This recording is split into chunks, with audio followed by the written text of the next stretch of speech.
اللہ وعلا آلہ وصحبہ یا رب اللہ اما بعد اعوذ باللہ من الشیطان الرجیم بسم اللہ الرحمن الرحیم وما ارسلناک الا رحمۃ للعالمین قال اللہ تبارک و تعالی فی کلام المجید قل لا اسألکم علیہ اجرا الا المودۃ فی القربی صدق اللہ العظیم۔ محترم سامعین، مجھ سمیت ہم سب کی بہت بڑی خوش نصیبی ہے کہ ہم آج کی اس محفل میں سادات کرام کے پرنور پرفیض ماحول میں ہم سانسیں لے رہے ہیں اور ان کے قدموں میں بیٹھ کے ہم ذکر کی حقیقی لذتوں سے آشنا ہو رہے ہیں۔ بالخصوص میرے محسن، میرے مربی اور مجھ جیسے گناہگار کے مزاج طبیعت کے اندر جو تربیت کا ایک خاص عنصر پیدا کیا، میری مراد حضور جگر گوشہ سلطان عاشقین محبوب الاولیاء حضور قبلہ پیر سید منظور حسین شاہ صاحب بخاری دامت برکاتہ العالیہ مد اللہ ظلہ اور قبلہ سید سرفراز احمد شاہ صاحب،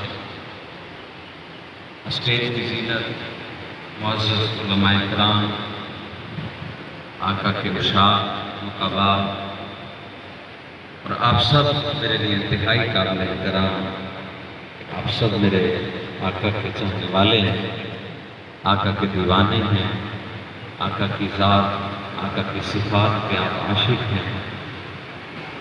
دوستان مکرم،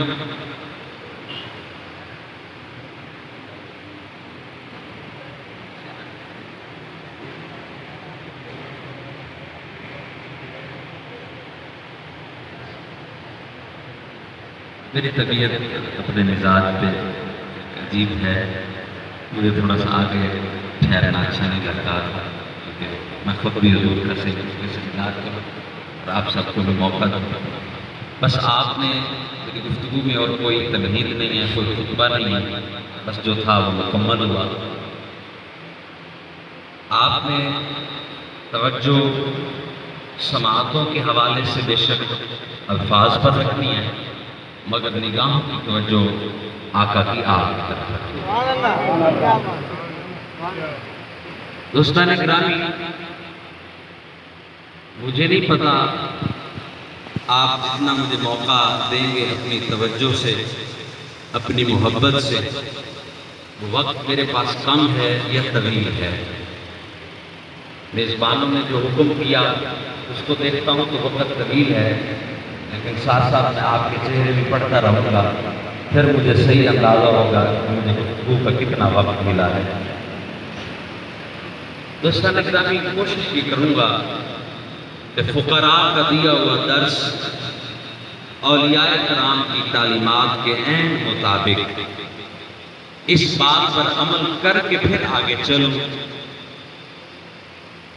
کہ فقراء فرماتے ہیں کہ ہر انسان کی جان، ہر انسان کی زندگی، ہر انسان کا وقت انتہائی قیمتی ہے، مگر کوئی سمجھے تو۔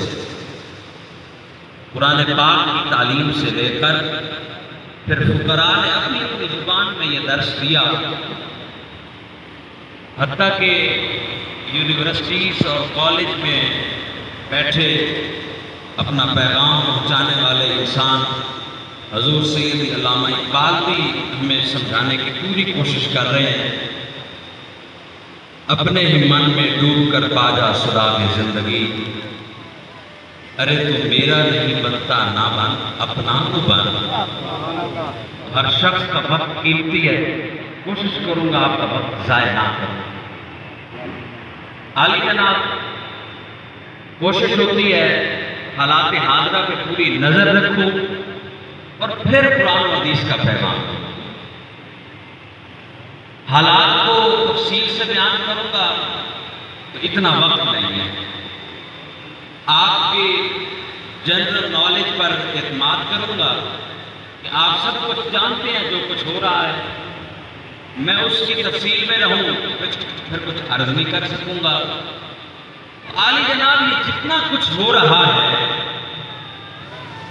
دنیا کے معاملے تو الجھتے ہوئے دیکھے تھے، اب مذہبی معاملات، دین کے معاملات اور جو سراسر ہدایت، محبت، معرفت پر مبنی پیغام ہے، اس میسج میں بھی الجھانے کی کوشش کی جا رہی ہے کہ ان آقا کے دیوانوں کو اپنی زندگیوں سے بڑا قیمتی وقت نکالتے ہیں کہ آقا کے فرامین کے مطابق اپنے اہل عیال اولاد ان کی رزق کے معاملات پر ان کا وقت گزرتا ہے، رزق حلال کی تلاش ضروریات کا عبادت گزرتا ہے، پھر آپ اپنی زندگی میں ساری سانسیں یا کچھ ضرور اللہ اور اس کے رسول کی عشق و مستی میں دینا چاہتے ہیں، لیکن اگر نشانہ درست نہ رہا، منزل اور راستے کا تعین درست نہ رہا تو پھر خرابی ہے۔ اور یقیناً دشمن وہ چاہے ناس کی شکل میں ہو، خناس کی شکل میں ہو، جس حال میں بھی ہے دشمن تو دشمن ہے۔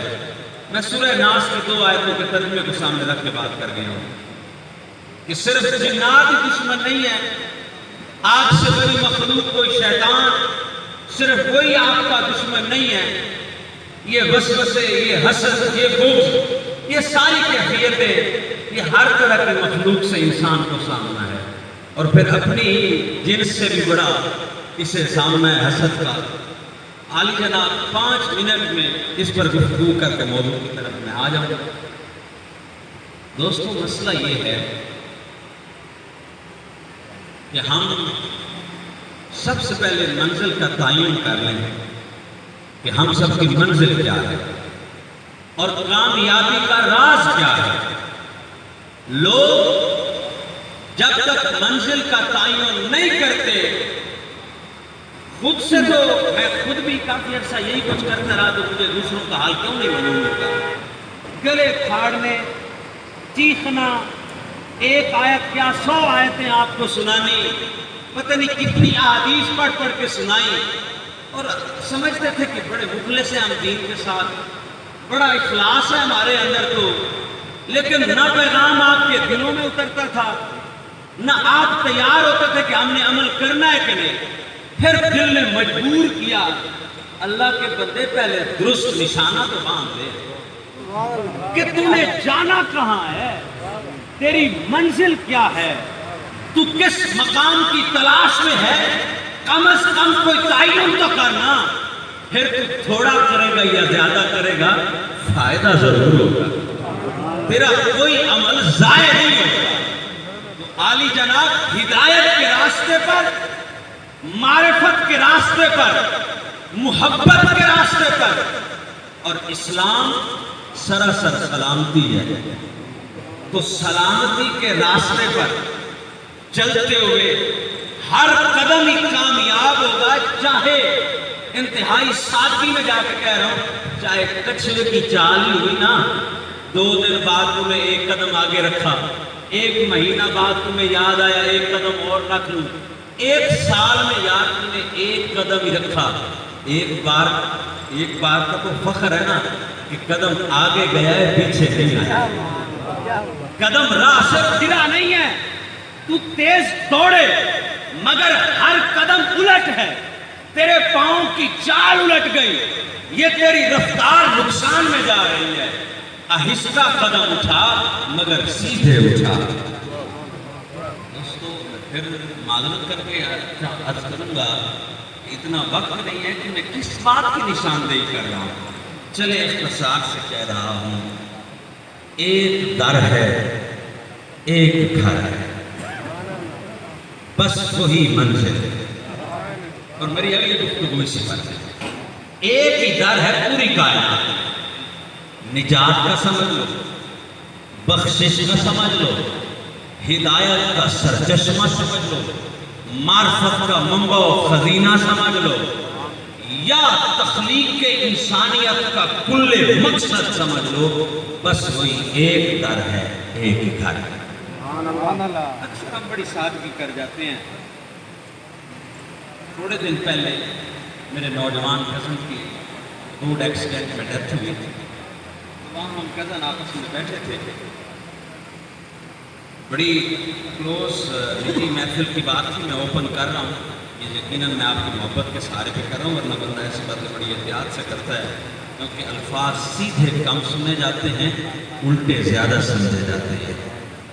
ہم کزن آپس میں بیٹھے بات کر رہے تھے، میرے ایک بھائی نے کہا کہ یار راستہ صرف ایک ہی ہے جنت کا۔ ہم سب خوش ہوئے، ہم نے کہا سبحان اللہ، اچھی بات بھی ہے، راستہ صرف ایک ہی ہے جنت کا۔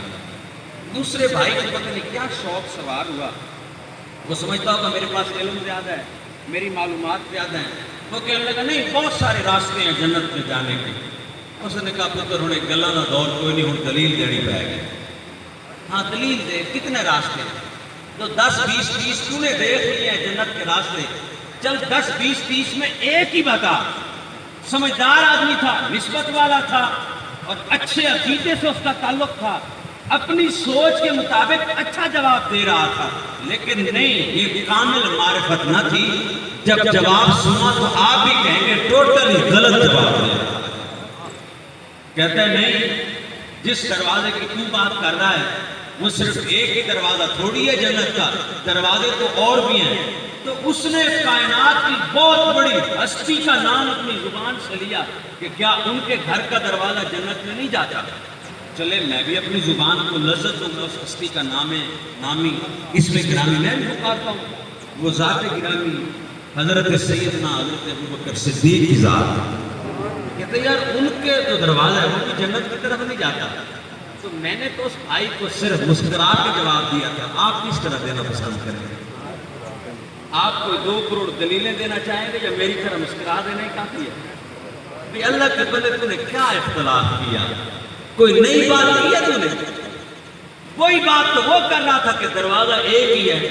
اتنی رسائی ہے تیری عالم روحانیت میں، اتنی رسائی ہے تیری عالم معرفت میں، جا کبھی روضہ رسول پہ اور روح سیدنا صدیق اکبر سے ہی پوچھ لے کہ حضور آپ نے کون سا دروازہ دیکھا تھا؟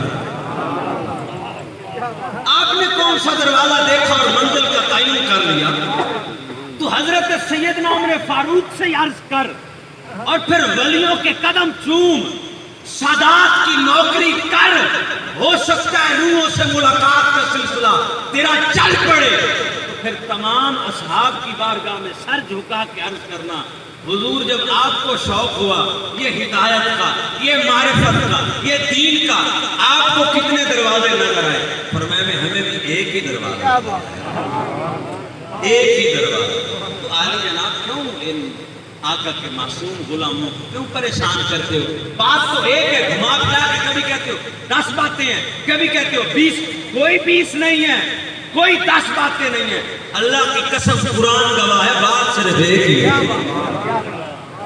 جے سوکھے پاسوں فقیراں دی مدد لے لو تو پھر باب بلے شاہ فرمائے نہیں گل ایک نقطے تے مکدی ہے، گل بس ایک نقطے تے مکدی ہے۔ کیوں ڈیٹیل میں جاتا ہے؟ یہ تحریریں مجھے بھی ہلکا سا اس غلامی کا شوق ہوا کہ ایک تحریر لکھوں، پھر 2 تحریریں ابھی مجھ پر قرض ہیں۔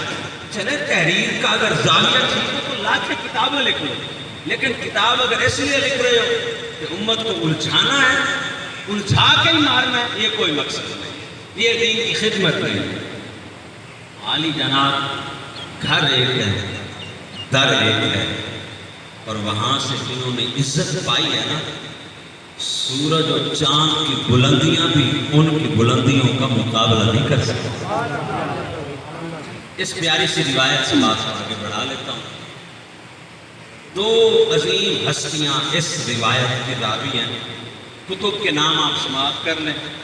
المستدرک الحاکم علی الصحیحین، حدیث کی 2 صحیح کتابوں پر مستدرک، استدراک، استخراج کی جانے والی کہ وہ صحیح حدیثیں جو کہ منظر عام پہ لانی چاہیے تھی، لیکن حکمت خداوندی ہوگی یا بشری تقاضے ہیں پھر بھی صحیح ہیں سے رہ گئی۔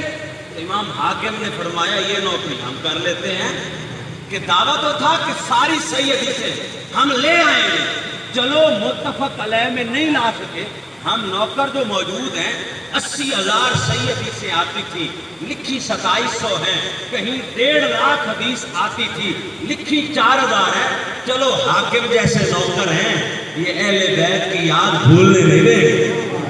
المستدرک الحاکم، مسند امام احمد ابن حنبل، 2 کتابوں کا حوالہ پیش کیا، اب روایت، اور 2 عظیم نام ہیں، اونچے نہیں بولوں گا، پیار سے بولوں گا، ایسے نام تو بڑے دھیرے سے مزہ دیتے ہیں، وجد دلاتے ہیں۔ بھی آپ کافی آگے نکل گئے ہوں، پھر دل سے پوچھنا یہ ابو ذر کون ہے؟ پھر تقریریں کرنے کی بات نہیں رہے گی، دل ہی آواز نکالے گا یہ ابو ذر وہ ہے جس کے بارے میں رسول نے فرمایا کون ہے زمین و آسمان کے مابین میرے ابو ذر سے بڑا سچا؟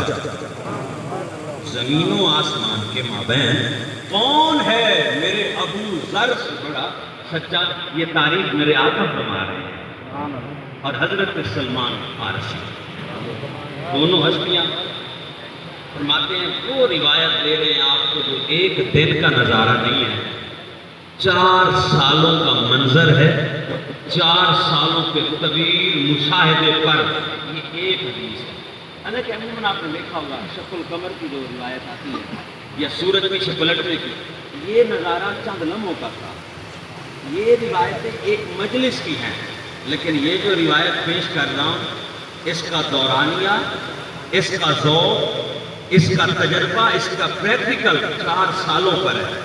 حضرت ابو ذر سلمان فرماتے ہیں کہ ہم ہر صبح ایسا کرتے ہیں، ہر صبح کے لفظ سمجھ رہے ہیں کہ روزانہ کا منظر تھا، ایک دن ایسا نہیں دیکھا، ہر صبح ابھی اذان فجر نہ آتی، اذان تہجد آتی، ہم صحن رسول میں آتے، آقا کے ڈیرے پہ آتے، آقا کے لنگر خانے پہ آتے۔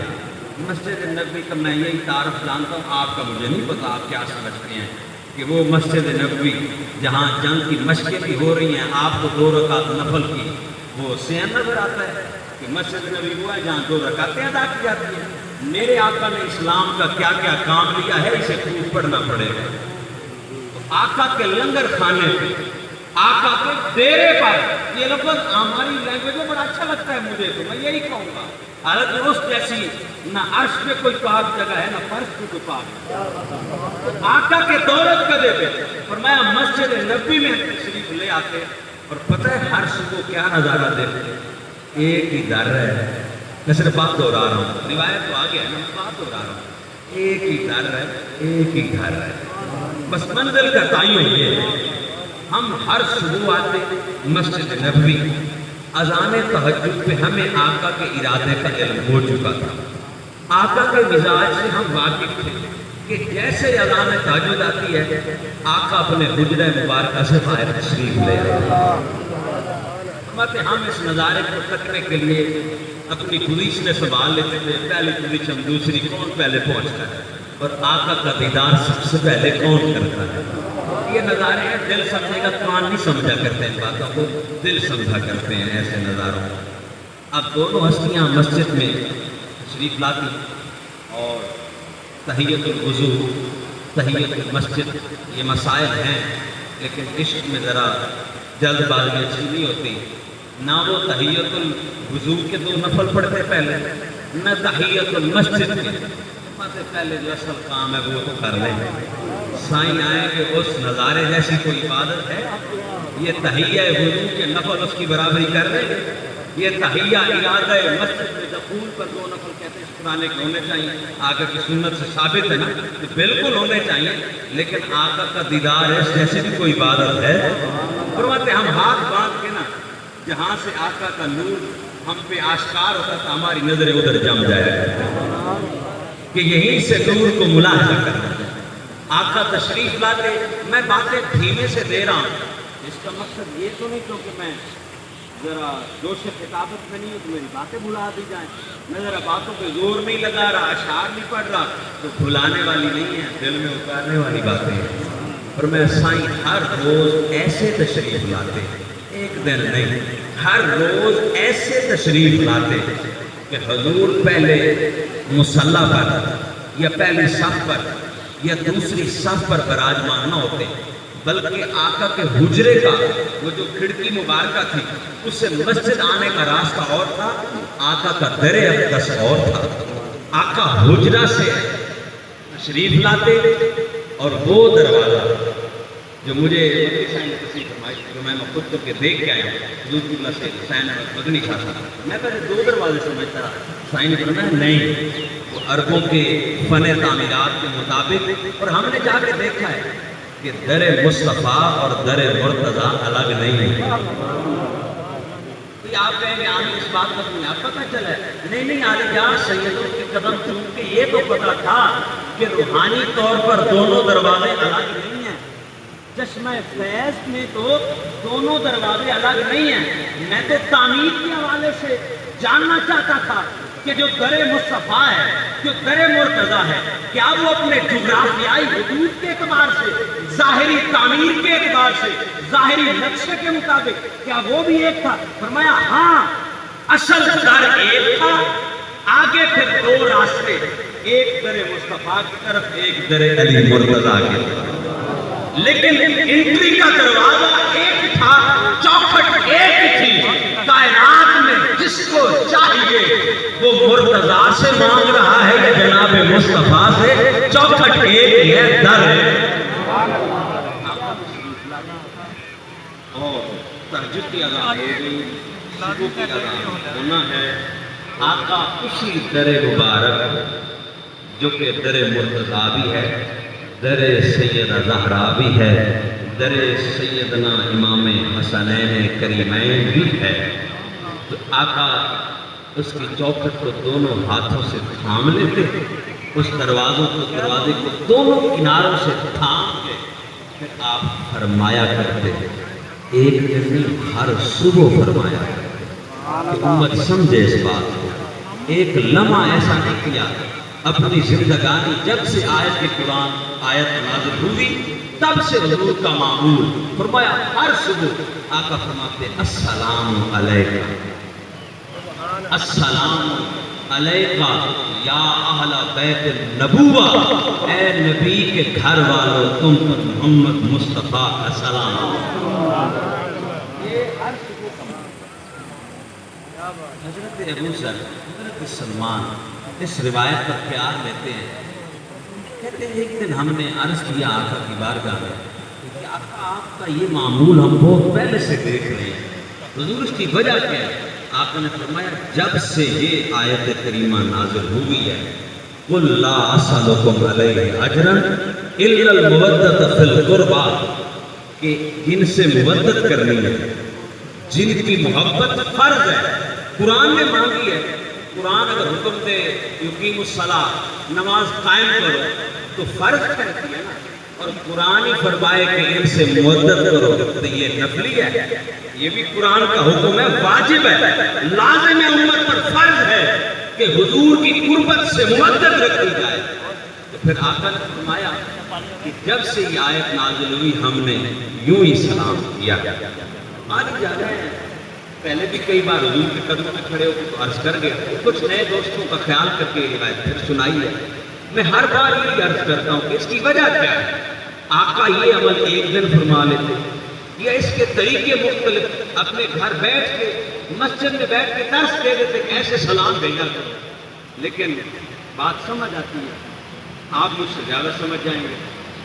عالی جناب جب نماز فرض ہوئی، آپ ابھی جن آیتوں میں قرآن میں نماز کا ذکر ہے، آپ اس میں قیام کی بات دیکھیں گے، رکوع کی بات دیکھیں گے، سجدہ کی بات دیکھیں گے، لیکن یہ جو پوری تفصیل ہے نماز کی، یہ آپ مجھے قرآن سے نہیں دکھا سکتے، کہ کھڑے ہو کے کیا کچھ پڑھنا ہے، اس کی پوری ڈیٹیل قرآن کی آیت سے، میں حدیث کی بات نہیں کر رہا، رکوع میں کون سی تسبیح پڑھنی ہے یہ قرآن کی کسی آیت کا ترجمہ میرے سامنے کرے، سجدے میں کیا پڑھنا ہے، وقفہ کتنی تسبیحاں 3 پڑھنی ہے، 3 سے کم پڑھ سکتے ہیں، اور زیادہ سے زیادہ طاقت میں کتنی پڑھ سکتے ہیں، یہ باتیں قرآن میں تو نہیں ہے۔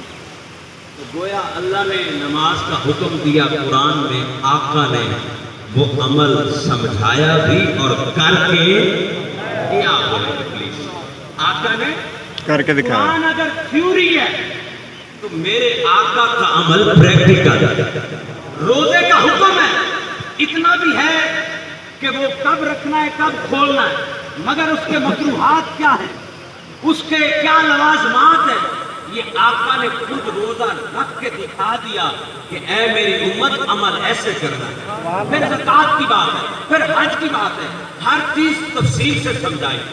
عالی جناب جلدی سے کہوں، بات آئی آل رسول کی محبت کی، بات آئی اہل بیت کی مودت کی، تو آقا نے یہ ہر صبح عمل کر کے دکھایا۔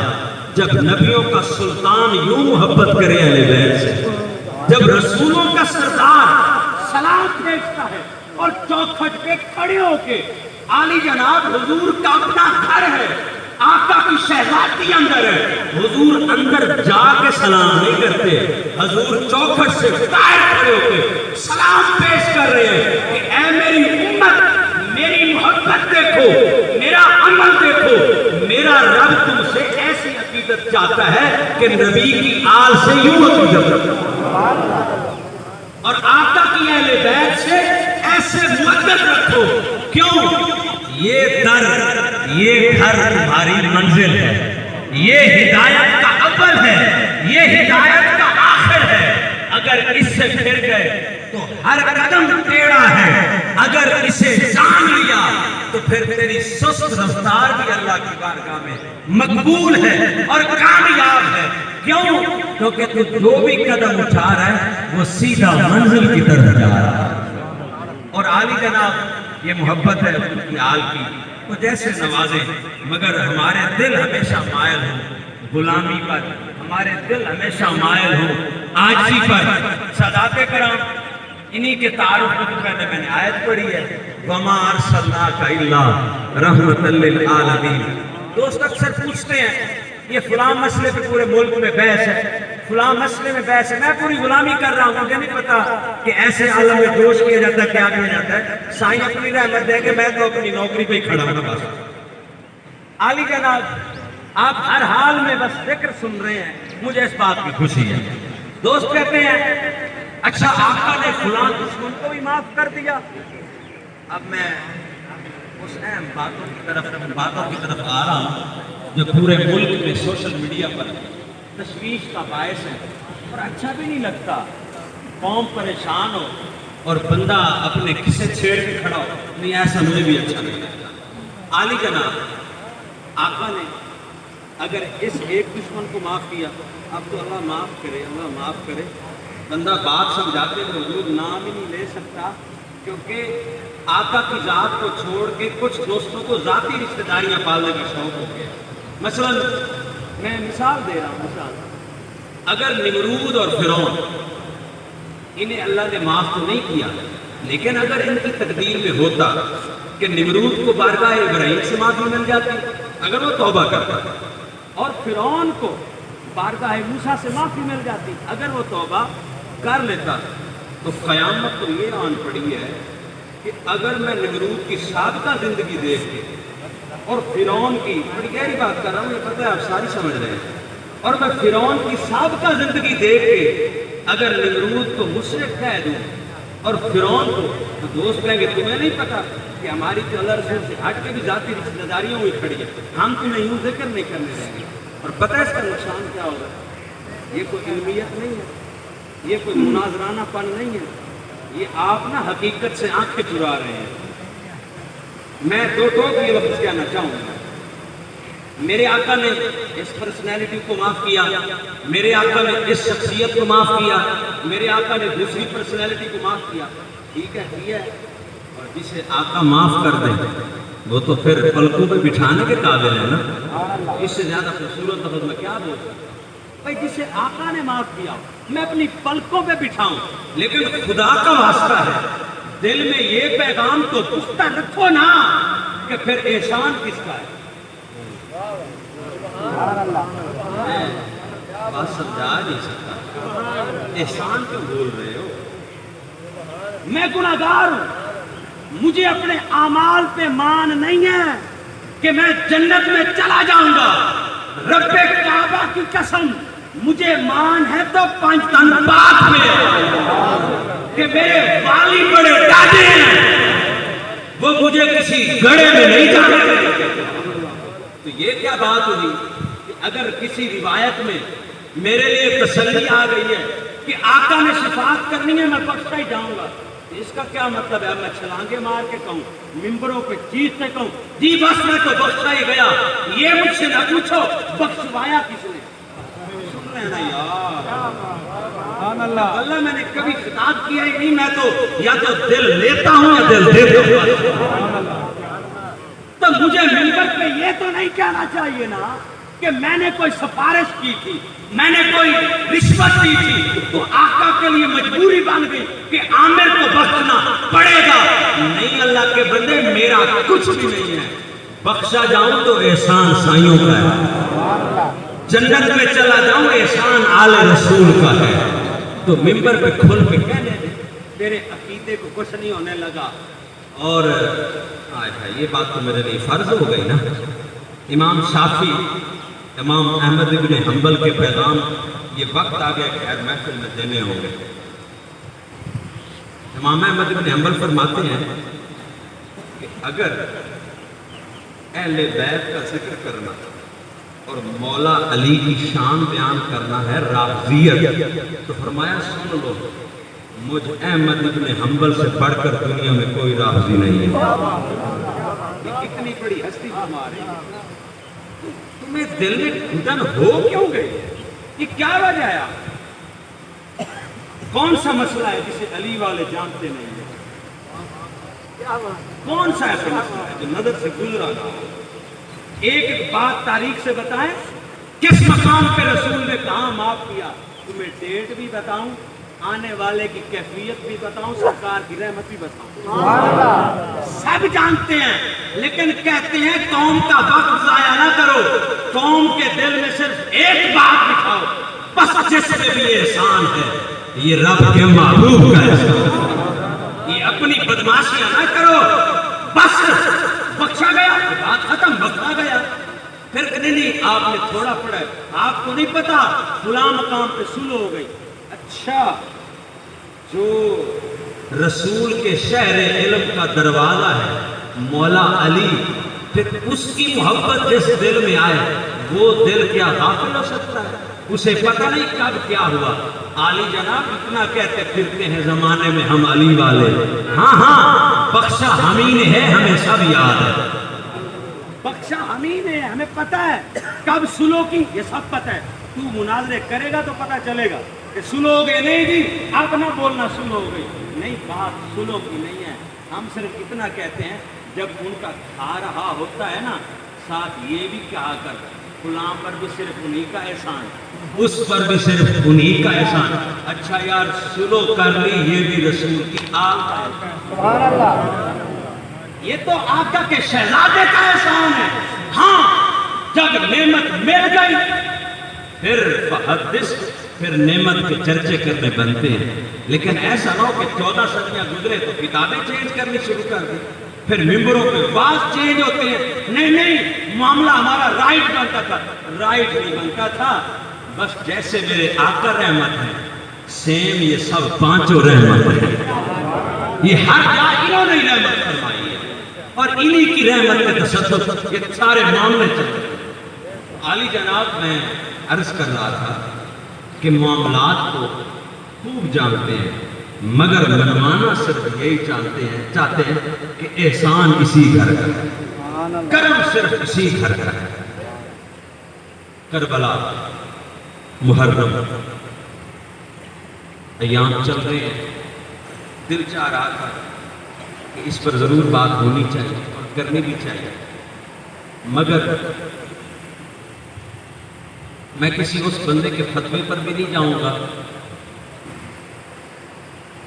کہ جسے پتہ ہی نہیں کہ رونا حضور کی سنت ہے یا نہیں، آنسو بہانا حضور کی سنت ہے یا نہیں، میں ادھر قطع نہیں جانا چاہتا، مگر یہ ہے کہ چلے کسی کو اللہ نے توفیق نہ دی ہو آنسوؤں کی، اسے رونا آتا ہی نہیں، کم از کم وہ فضیلت سنی۔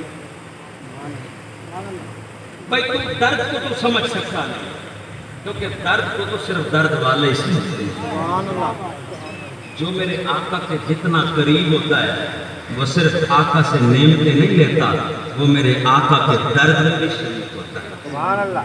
مجھے پتہ یہ باتیں صرف پتہ نہیں غار میں بیٹھ کے کرنے والی ہیں، کافی عرصے سے دل اٹھ گیا۔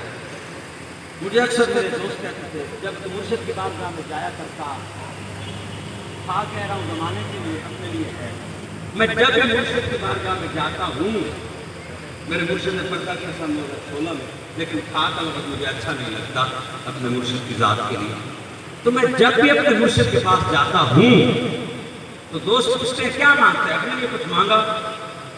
آپ کی شادی کو اتنے سال ہو گئے، بیٹا ہی مانگ لیتے، پیسوں کی تھوڑی بہت اگر کمی ہے تو کوئی نعمت وغیرہ مانگو، کچھ بھی نہیں مانگا، کیونکہ اول تو یہ ہے کہ میرے سائیں میرا حال جانتے ہیں۔ دوسری بات یہ ہے کہ جب سے دل عشق کی راہ پہ آیا ہے نا، اب نعمتیں بٹورنے کا دل نہیں رہا، اب تو یہی کہتے ہیں حضور کو اپنا درد ہی دے دیں۔ تو میں اتنا خاص خزانہ ہے، میں کسی کی محنت کروں کہ تمہیں بھی درد سمجھنا چاہیے، جسے آقا کے درد کا احساس نہیں ہے، منتیں ہم نے بھی نہیں کرائیں، اور کربلا صرف درد کا نام ہے، مگر اگر کسی نے ٹھان لیا ہے کہ مجھے تو فضیلت آتی ہے اور شہادت، پتہ نہیں وہ تو ڈھول بجانے کا نام ہے کہ شہادت مل جائے پھر ڈھول بجائے، اگر شہادت ڈھول ہی تھا تو پھر پنڈی میں تم بھی یہی کام کر لیتے، جب اتنا بڑا عاشق رسول دنیا سے گیا تو پھر کیوں چیخنے لگا رہے ہو؟ تو عالی جناب بات کو سمجھا کرو، درد کیا ہوتا ہے۔ تو اگر میں مولا حسنین کی عظمت کو بیان کروں تو وہ ورا و ورا ہے، ان کے درد کی طرف جاتا ہوں تو کلیجہ منہ کو آتا ہے۔ عظمت اتنی ہے، عظمت بھی وہ بیان کروں گا جس میں درد ہے۔ ایک مرتبہ میرے آقا بائک سے تشریف لائے، ابھی مسجد نبوی میں پہنچے ہی تو آقا کو مولا حسین کے رونے کی آواز آئی۔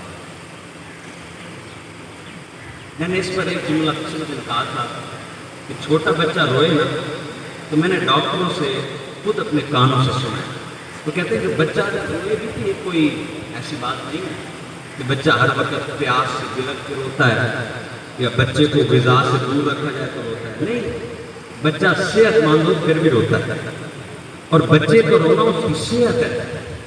جو بچہ رونا چھوڑ دے وہ جلد کمزور پڑ جاتا ہے، بچہ روتا ہے اس کے جسم کے قوا کھلتے ہیں۔ تو میں سائنسی طور پہ اس بات کو میں نے اس لیے سمجھا کہ میں آقا کے جسم نور کی اندر کی تھوڑی سی فیلنگ لے لوں، کہ آقا کے درد کو تھوڑا سا سمجھوں، آقا کی محبت کو سمجھوں۔ آپ سمجھنا چاہیں تو اسی طرح توجہ رکھنا۔ مولا حسین روئے، میں بشری تقاضے میں عرض کر رہا ہوں ایسا کیا بات ہے، ننہ منا رو بھی پڑتا ہے، کوئی بات نہیں، امی جان تھوڑی سی دور ہوں بچہ رو ہی پڑتا ہے، اس میں کیا بات تھی، پریشانی تو نہیں ہونی چاہیے، لیکن امت تم تو دیکھو نا کہ حضور کام ہو کیا ہے۔ آپ تو عشق کے دعوے کرتے ہیں نا، نعرے لگاتے ہیں، تو آئیں ذرا قریب سے، اتنی نعمتیں لی ہیں، آقا کا درد بھی سمجھ لیں تھوڑا سا۔ تو میرے آقا نے فرمایا، قریب آئے اپنی شہزادی کے پاس، فرمایا اے میری بیٹی، میں آج سے آپ کو نصیحت کر رہا ہوں کہ میرے حسین کو کبھی رونے نہ دیں۔ میرے حسین کو کبھی رونے نہ دیں۔ میں آپ کے قریب کا ہوں، آپ کے دلوں کے قریب ہوں، میں کہہ چکا ہوں جو آپ کے دل کی بات میں نے کر دی ہے کہ بچہ رو بھی پڑے تو کیا حال ہے، بچے کی صحت ہے اس لیے، اور کیا مولا علی کے گھر میں کیئر کی کمی ہے، سیدہ پاک کی پرورش کی کمی ہے، اور اماں فضا کا تو کام ہی ہے، ان کی غلامی پہ کوئی شک ہے، ان کی خدمت میں کوئی شک ہے، لیکن بحیثیت امتی کبھی سوچ حضور کیا پیغام دے رہے ہیں؟ حضور اپنی محبت اور عشق کا زاویہ میں سمجھا رہے ہیں، حضور اپنی چاہت بتا رہے ہیں، اور میں ان کو عام نہ سمجھنا، میں تو ان کا انسانی فطرت میں جو ایک بشری تقاضوں میں فطرت ہوتی ہے، میں اس فطرت میں رونا برداشت نہیں کر سکتا، میں اپنے حسین کی ان بڑی تکلیفوں کو کیسے برداشت کروں؟ اور میں میری بیٹی کبھی میرے حسین کو رونے نہ دینا۔ آپ اب صرف باتیں سمجھتے ہیں، کبھی تنہائی میں بیٹھ کے نہ ان باتوں کو اپنے پر طاری کیجیے گا، ایک سمندر رواں ہو جائے گا آپ پر خود ہی۔ عالی جناب، میں کربلا کو چاہتا ہوں کہ 5 منٹ میں بیان کر لوں۔ مولا حسن کا نوری جنازہ جب باہر جا رہا تھا اور مولا حسن نے باقاعدہ حکم بھی کیا تھا کہ بھائی مجھے نانا کے روزے میں میری جگہ بنانی ہے، تو میں واقعہ کربلا بھی بیان کروں، کسی کی عقل سیدھی کر رہا ہوتا ہوں ساتھ ساتھ۔ تو جب جنازہ مبارک واپس اس حال میں آیا کہ آقا کے مولا حسن کے جنازے پہ تیر برسائے گئے، تو جب جنازہ مبارک واپس گھر پلٹا، اور اللہ مجھے معاف کرے، میرے عشق میں یہ طریقہ ہے ہی نہیں کہ میں بار بار لفظ جنازہ بولوں، لیکن بات سمجھانے کے لیے بول رہا ہوں، میں اس کی معافیاں بعد میں مانگتا رہوں گا۔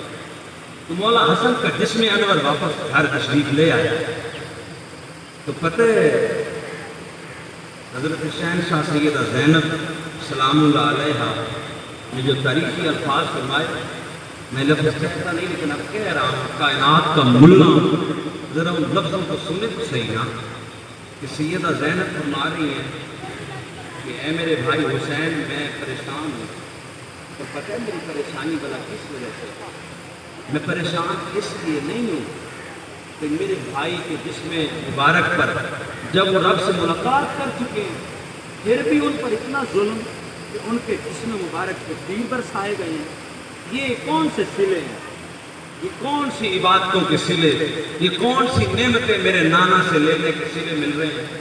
کہ مطالبہ اتنا ہی تھا کہ نانا کے روزے میں آپ تشریف لے جانا چاہتے ہیں، تو بدلے میں جو انعام ہے وہ یہ ہے کہ تیر، اور میں نہیں، ہمارا جس گھرانے سے تعلق ہے نا، یہ صبر ہماری شان ہے، یہ صبر ہمارا اپنے نانے سے کیا ہوا عہد و پیمان ہے۔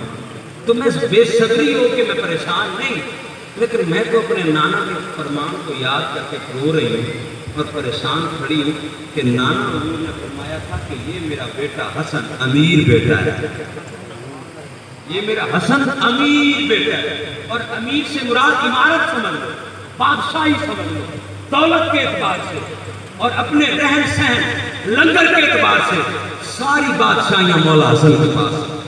آپ جیسا دسترخوان پورے عرب میں کسی کا نہیں، آپ جتنی عمارت، امیرت، دولت کسی کے پاس نہیں تھی، آپ کے قدموں میں ہر وقت خزانے کا ڈھیر ہوتا۔ فرمایا یہ تو میں نے حال دیکھا ہے اپنے امیر بھائی کا، اور جو کچھ کربلا کے حوالے سے نانا نے کہہ دیا ہے، پتہ نہیں میرے حسین تیرے ساتھ کیا ہونے والا ہے جب میرے ویر حسن کے ساتھ ہوگا۔ آج باتوں کو گھماتے ہو، میں نہ منتیں کروں گا نہ مناظروں کا دور رہ گیا، بس غیرت ہوگی نا تو درد ہوگا کہ امت کو درد احساس ہو کہ جس گھر نے معاف کیا آج انگلیاں وہی ٹوٹتی ہے۔ کوئی کراچی میں بیٹھ کے ایک دن کہتا ہے میں نے دورہ حدیث نہیں کیا، میرے پاس علم نہیں ہے، بس مجھے بڑا تو بنایا گیا۔ بھائی تو بڑا بن گیا، جب تیرے پاس علم نہیں تھا تو تمہیں کس نے کہا ہے تو مولا حسین کے بارے میں کمنٹس کر کہ مولا حسین نے وہ جو نماز پڑھی ہے وہ کون سی نماز تھی، وہ سجدہ کیا بھی ہے کہ نہیں، وہ وضو آپ نے کر بھی لیا تھا کہ نہیں، موبائل اچھے آپ کے ہاتھ میں، میرے ہاتھ میں ساتھ ہے، تو یہ باتیں آپ کو پہلے سے پتہ، میں صرف دہرا رہا ہوں۔ تو کوئی بیٹھ کے کہہ رہا ہے ایک بڑے مدرسے کا موت میں موقع نہیں، بڑا ہم نے تو روکا تھا، خود ہی کربلا چلے گئے، پھر شہید نہیں ہونا تھا۔ اچھا تمہیں جرت کس نے دی ہے کہ آقا کے گھر پر ایسی باتیں پڑھیں اور اس مسلک کو بدنام کر رہے ہو جس کا ترہ امتیاز یہ ہے کہ ہم جیسا کائنات میں عاشق ہی کوئی نہیں؟ تو بدنام تو نہ کرو، کالی بھیڑو، باہر نکل جاؤ۔ اور پھر آپ جیسے معصوموں کے ساتھ اصلاح کا ایک ہی آخری گھر کا رہ گیا کہ آپ کو اس گھر کا ہم اب درد بتاتے ہیں، شاید کہ اس بھولی امت کو احساس ہو جائے کہ اس گھرانے کی شان بھی دیکھو اور جتنا ان کو صرف امت کی وجہ سے آزمایا گیا ہے ذرا وہ امتحان بھی دیکھ لو. لیکن تمہیں کہا تو نہیں کہ کچھ دو. قُلْ لَا أَسْأَلُكُمْ عَلَيْهِ أَجْرًا. یہ قرآن دیا بدلے میں کچھ نہیں مانگتے. ایمان دیا بدلے میں کچھ نہیں مانگتے. إِلَّا الْمَوَدَّةَ فِي الْقُرْبَى. ایک قربت ہی مانگی ہے, اس پر بھی باتیں ہیں. ایک درد اور دیتا ہوں, شاید کچھ بات بنے. مکہ سے مدینہ سے مکہ, مکہ سے کربلا, کربلا سے شام, بنت علی سیدہ زینب. یزید اپنے محل میں بیٹھا ہے اور سیدہ زینب پاک کھڑے ہیں. میں مشکل بات ہے, کچھ دکھی سی بات ہے اور ذکر پھاڑنے والی بات ہے, اور ظاہر ہے میرے خاندان میں بیتے لوگوں کو بولے گا. اگر تحقیق کے مطابق ہوں تو میں کہوں گا میں ان زخموں کو کھولنا نہیں چاہتا, میں اجازت نہیں دیتا. تو سادات کے سامنے سے یہ ہاتھ باندھ کے عرض کرنے لگا ہوں کہ جو اہل سنت کی کتب میں صحیح بات ہے, اگر آپ اجازت دیں تو میں ذرا بیان کر لوں. وہ صحیح تحقیق پر بات ہے. جب سیدہ زینب تشریف فرما ہے, یزید تخت پہ بیٹھا ہے, ایک اوباش ایک بدماش سے بات کرنا, اور اب میرا دل خوش ہو جائے گا کہ میری گفتگو کسی حد تک ٹھیک رہی, کیونکہ میں آخری میسج جو دے رہا ہوں نا وہ ایز اے انسانیت دے رہا ہوں. بات کو مذہب سے چلاتا ہوں, انسانیت پہ روک دیتا ہوں. کوئی بات تمہیں ایز اے فرقہ اگر سمجھ نہیں آ رہی, اللہ کے بندے کوئی بات بندے کا پتر سمجھ کے سن. آپ سے نہیں کہہ رہا, آپ سب بہت اچھے. بندہ انسان بن کے بات سن لے نا, تو سکھ ہو یا ہندو ہو وہ بھی کہہ اٹھتا ہے کہ رسول کے گھرانے کا ظلم بہت ہوا ہے. ہم نے کوئی انصاف نہیں کیا حیثیت انسان. یزید کو لوگوں نے یہودی ثابت کرنے کی کوشش کی, ٹوٹل غلط ہے, ان کی باتوں میں نہ آنا. وہ کلمہ پڑھتا تھا. یہ ایک سازش ہے, آپ نے اس میں نہیں آنا. یزید کو عیسائی ثابت کرنے کی کوشش کی, چلو جرم ہمارے گلے سے جائے گا. نہیں پتر, تم کلمہ گو, یہ بات سننی پڑے گی. یزید کوئی یہودی نہیں, کوئی عیسائی نہیں تھا, اسی کا دکھ ہے. کوئی ہندو بندو نہیں تھا, کلمہ پڑھتا تھا, ٹکا کے پڑھتا تھا. یہ باتیں سن کے کسی کے جگر پڑتے ہیں, جان بوجھ کے پڑھا تھا کہ میں انسان ہوں, کچھ بندہ بن گیا. یہ جو مجھے تکبر آ گیا نا, میں نمازی ہوں, میرے سے آپ کو کیا لینا ہے, میں تو آپ کا قرضہ ہی پی جاؤں کیونکہ میں نمازی ہوں. یہ بہت ساری چیزیں ہیں, اس کے لیے وقت چاہیے سمجھانے کے لیے. تو کلمہ پڑھ کے مسلمانوں کا حکمران بن کے تکبر سے بیٹھا ہے. جیسا خود متکبر, ساتھ والے وہ اس سے بڑے متکبر, اور اپنے آپ کو عالم بھی شو کرتے ہیں. ایک شخص علمی روگ ڈالنے والا کہتا ہے کہ جناب میں نے دیکھا ہے کہ جب جنگ ہوتی ہے نا دین اسلام میں, تو جو بندہ جنگ جیت جاتا ہے نا, جنگ جیتنے کے بعد جو مد مقابل لوگ ہوتے ہیں ان کے علاقے کی ساری نعمتیں, ان کا مال و اسباب لوٹ لیا جاتا ہے. اور اسلام نے کچھ اچھا نام دیا ہے, اور وہ مسلمانوں کے لیے بالکل درست ہے, اسے مال غنیمت کہتے ہیں. تو مسلمانوں کے لیے تو اچھی بات ہے, لوٹ مار نہ ہوگی.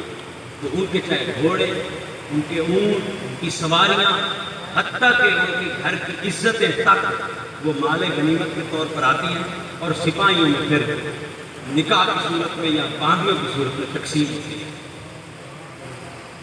مجھے پتہ ہے یہ بات نہیں کرنے والی تھی, لیکن شاید کہ امت کو کوئی احساس ہوتا ہے. ایک شخص جیسے کہ آج کل بھی ممبروں پہ 2 نمبر عالم بنے پھرتے ہیں, ایسے وہ اپنے آپ کو عالم سمجھتے ہوئے کہتے ہیں کہ مسئلہ میرا بھی سنو جی, جو کہ ہے یزید ہم جنگ جیتے ہیں نا, کہتے ہیں ہم جنگ جیتے ہیں. ظاہر ہے جیسے خیموں سے جو کچھ ملا وہ بھی تو ہمارا ہو گیا نا. کوئی ان کی ہلکی پھلکی سواریاں بچی ہیں مولا حسین کے ساتھ, تو وہ بھی ہماری. اگلی خطرناک بات قتل نہیں کروں گا, صرف آپ نے سمجھنا ہے بات. تو کہتے ہیں اگلی بات بھی تو ہونی چاہیے تھی, ٹھیک ہے نا, اگلی بات بھی تو ہونی چاہیے. جب اس نے یہ گندی گھٹیا حرکت میں ایسا اشارہ کیا نا, ایسی جگر پھاڑنے والی بات کی, اور اس غلیظ نے اشارہ بھی وہاں کر دیا کہ ایک دن, میں دوسری روایت بتلاؤں گا تو یہ پوری بات دل پہ اترے گی. ایک دن چوک پہ ایک یہودی شخص اپنی بیوی کو مارا, کسی غیر کو بھی نہیں, بیوی کو.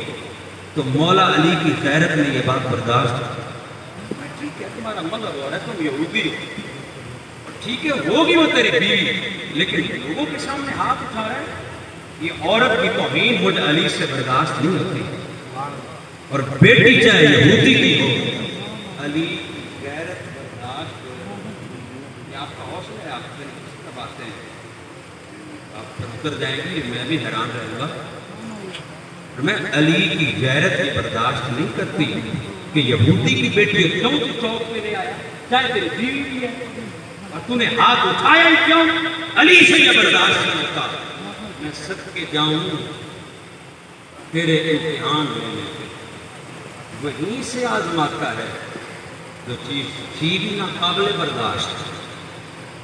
مولا حسین اکثر فرماتے تھے نانا مجھے پیاس بہت لگتی ہے، مولا علی نے مولا حسین کے لیے اسپیشل پانی کی مشکیزیں ساتھ رکھے، میں میرا حسین او میرا پتر پیاس کیوں لگتی ہے؟ رب نے فرمایا میں بھی ادھر آ کے آتا ہوں۔ مولا حسن ہمیشہ میٹھی چیز کھانے کے عادی ہوا، میٹھی چیز بے حد پسند کرتے تھے۔ آپ کو ایسا زہر دیا گیا مولا حسن کو، کہتے اتنا کڑوا تھا کہ حضور کے جسم مبارک کا گوشت بالکل مغلا لفظ ان کی شان تھا۔ ادھر علی پاک کی غیرت دیکھی نا آپ نے، مولا علی پاک، ٹھیک ہے میں بیان بھی نہیں کرنا چاہتا، جی جی، لیکن ایک بات پلیز درد ہے، اب اماں فضا آگے آ گئی، اماں فضا نے دیکھا کہ حبشہ کے نوجوان وہاں کھڑے ہیں، حضرت اماں فضا حبشہ کے بادشاہ کی بیٹے تھے اور نوکرانی بنی حضور کے گھر آ گئے۔ اماں فضا آگے آتی ہیں اور آ کے دفاع کرتی ہیں حضرت سیدہ زینب پاک، تو کچھ فوجی حضرت اماں فضا کی توہین کرنے کی کوشش کرتے ہیں، تو اماں فضا اپنے علاقے کے حبشیوں کو کہتی ہے تمہاری غیرت مر گئی ہے، اے حبشہ کی قوم والوں تمہاری غیرت مر گئی ہے۔ ایک حبشہ کی بوڑھی عورت یہ لوگ تکلیف پہنچانا چاہتے ہیں، تمہاری غیرت۔